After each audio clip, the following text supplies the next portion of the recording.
ذرا سوچئے ایک ایسے ہتھیار کے بارے میں جو فوج نہیں بلکہ سیاست استعمال کرتی ہے، ایک ایسا منصوبہ جس کے ذریعے طاقتور ممالک دوسرے ملکوں کی حکومتوں کا تختہ الٹ دیتے ہیں۔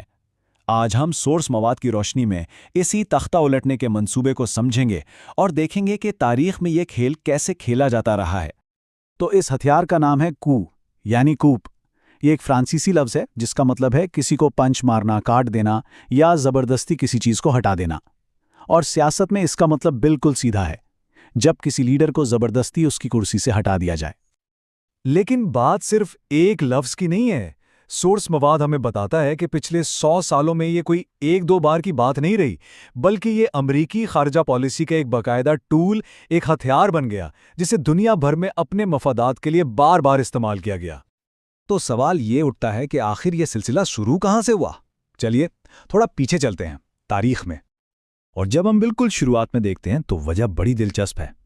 کوئی نظریہ نہیں، کوئی آئیڈیالوجی نہیں، صرف اور صرف پیسہ، یعنی امریکی کمپنیوں کا منافع اور ان کے معاشی مفادات کا تحفظ۔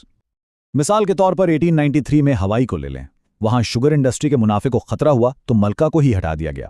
پھر تھوڑا آگے بڑھیں تو 1898 میں اسپین سے جنگ کے بعد کیوبا، پورٹو ریکو اور فلپین میں ایسے لیڈر بٹھائے گئے جو کہنے کو تو آزاد تھے لیکن اصل میں امریکی مفادات کے لیے کام کرتے تھے۔ اور 1909 میں